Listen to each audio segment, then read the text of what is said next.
Bonjour chers étudiants, bonjour chers amis, la leçon du jour. Ce matin dans les journaux, en titre, les journaux économiques, l'euro est trop fort, il monte trop vite et cela risque de fragiliser les efforts de reprise et la relance économique. Donc la question qu'on peut se poser, si on observe effectivement la situation, ici vous voyez, que l'euro, depuis 6 mois, a largement pris 10% par rapport au dollar. Le taux de change ici, 1 euro égale θ dollar, est passé de 1,06 à 1,2 pratiquement. Donc on a une hausse de l'euro par rapport au dollar, mais aussi par rapport à d'autres monnaies. La question, c'est est-ce que l'euro est trop fort? Et le problème de cette question, c'est que on ne peut pas dire que quelque chose est trop fort ou trop faible sans référence. On n'est pas trop fort ou trop faible dans l'absolu. On a bien en tête, les économistes qui disent ça, les journalistes qui disent ça, ont une valeur de référence qu'on pourrait appeler une valeur normale. Cette valeur normale, on va l'appeler Vn, et la valeur observée, on va l'appeler VO. Quand on dit que l'euro est trop fort, eh ben, on signifie tout simplement que la valeur qui est observée, VO, est supérieure à la valeur normale que l'on a identifiée. Quand on dit que l'euro est trop faible, on dit que la valeur observée est inférieure à la valeur normale. La question qui se pose, c'est comment on va définir, bien sûr, ces valeurs normales Vn pour pouvoir donner une appréciation sur une devise. Alors on a deux critères pour ça. Le premier critère, c'est celui qui fait référence à l'équilibre externe. Celui qui, alors, on va dire, permet la soutenabilité à moyen terme de la balance des paiements. C'est un peu compliqué. En gros, qui permet d'équilibrer les transactions courantes, le commerce extérieur.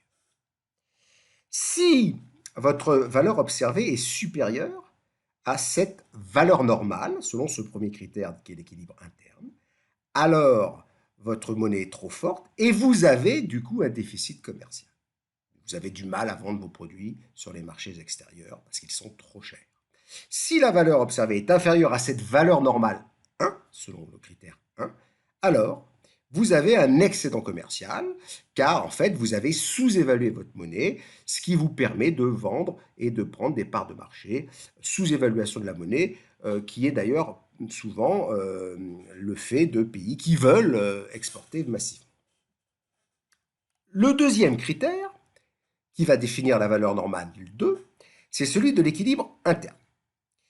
Celui-là, c'est celui qui permet, le taux de change, qui permet une croissance soutenue, qui permet d'aller vers la croissance potentielle, c'est-à-dire d'aller vers le plein emploi sans risque inflationniste. Ce critère 2, il fonctionne de la manière suivante. Si la valeur observée est supérieure à cette valeur normale de l'équilibre interne, alors vous n'avez pas assez de croissance, vous risquez, normalement, vous avez un chômage, un taux de chômage élevé. Si la valeur observée est inférieure à cette valeur normale, alors le taux de change est trop faible, ce qui fait que vous avez d'une certaine manière, vous êtes en surchauffe, vous avez un manque de main-d'œuvre, vous avez une pénurie de main-d'œuvre, vous avez des risques inflationnistes. Une fois qu'on a défini ces deux valeurs, donc la valeur normale sur l'équilibre externe Vn1, la valeur normale sur l'équilibre interne Vn2, on peut trouver une valeur moyenne Vn. Le problème, c'est que vous avez un risque de non-cohérence entre ces deux valeurs normales, entre les critères d'équilibre interne 1, externe 2, et vous avez un risque d'écart entre la valeur normale de la zone euro et les valeurs normales de chacun des pays membres. Et c'est ces deux problèmes qui vont se conjuguer pour rendre la situation un peu délicate. Regardons ici comment on peut représenter ces incohérences ou ces cohérences et éventuellement les dilemmes qui apparaissent. Vous mettez sur les deux axes l'équilibre externe, l'équilibre interne. Une fois que vous avez fait ça, on a la valeur normale 1 qui fait que si on est au-dessus, la valeur va être trop forte. Si on est en dessous, la valeur du taux de change va être trop faible. On met de la même manière la valeur normale 2 avec effectivement moins et plus, soit le taux de change est trop faible, soit le taux de change est trop fort par rapport à cette valeur normale 2. Donc on a nos deux valeurs normales, ce qui fait qu'on va pouvoir définir quatre zones en fonction justement des valeurs observées du taux de change. Alors, on voit bien que on a des zones où c'est 2 fois trop faible, ici. On a des zones où c'est 2 fois trop fort. Et puis on a des zones où c'est trop fort pour un critère, trop faible pour un autre. C'est embêtant. Alors, dans les zones où c'est 2 fois trop faible ou 2 fois trop fort, c'est assez simple le diagnostic et la politique d'ailleurs à mener également. Ici, vous voyez qu'on a manifestement une sous-évaluation du taux de change. Donc il faut faire en sorte, si on peut, que ce taux de change augmente. Ici, on a manifestement une surévaluation du taux de change. La bonne politique est de faire, si l'on peut, une baisse, d'aller vers la baisse du taux de change. Et puis on a ici des dilemmes. On a des dilemmes, puisque dans un cas, on a le taux de change qui est trop fort pour un critère, trop faible pour un autre, ou inversement. Donc pour résumer, quand on est en situation de cohérence, en bas à gauche, en haut à droite, eh ben, on améliore les deux critères en rapprochant la valeur observée de la valeur normale. Donc d'une certaine manière, il n'y a pas de difficulté particulière. Inversement, quand on est dans les dilemmes, le problème c'est que si on améliore le critère externe, on va dégrader le critère interne, ou inversement. Alors à partir de ce petit schéma, on peut se demander maintenant, aborder maintenant le deuxième problème, qui est l'écart entre ces valeurs normales Vn1 et Vn2 entre les pays, cette fois-ci. Si on prend par exemple un pays comme l'Allemagne, on regarde ses résultats commerciaux et ses résultats en termes de chômage, on voit bien qu'il y a une sous-manifestation, une sous-évaluation manifeste du taux de change de l'euro pour l'Allemagne, qui combine à la fois des tensions sur la main-d'œuvre et un excédent commercial important.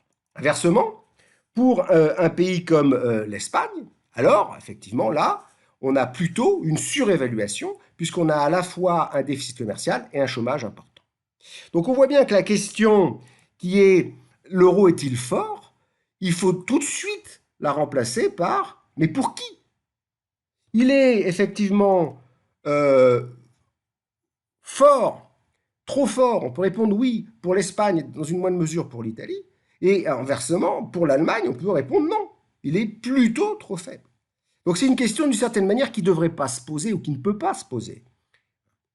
Alors, si, on peut la poser, et pour la zone euro dans son ensemble, est-ce que l'euro est fort ou faible cette fois-ci? Alors, le problème, c'est qu'on craint, là, on risque d'être dans un dilemme. Effectivement, on est dans un dilemme, puisque vous voyez, si je mets ici la zone euro, on est dans une situation où on a à la fois une zone qui est globalement excédentaire sur le plan commercial, mais avec un fort taux de chômage.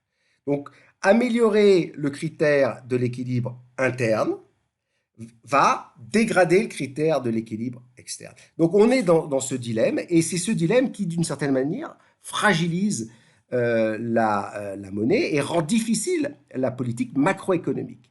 La politique macroéconomique toute seule ne peut pas permettre de sortir du dilemme. Pour ça, il faut des politiques dites structurelles ou des politiques au niveau de la zone euro. C'est ce qui est en train de se mettre en place. Donc les solutions du dilemme, il y en a quelques-unes, je vous les rappelle rapidement. Soit on peut pratiquer des transferts entre pays, l'idée étant de rapprocher les valeurs normales nationales entre elles. On peut également jouer sur la politique budgétaire massive pour diminuer le déséquilibre interne de la zone et le chômage, et éventuellement aussi encourager la mobilité des facteurs pour à la fois diminuer le chômage dans certains pays et les tensions sur la main-d'œuvre dans d'autres pays. Voilà, donc, quand on vous pose, si on vous demande est-ce que l'euro est trop fort, vous ne dites pas sous quel pont, mais vous dites pour quel pays. À bientôt.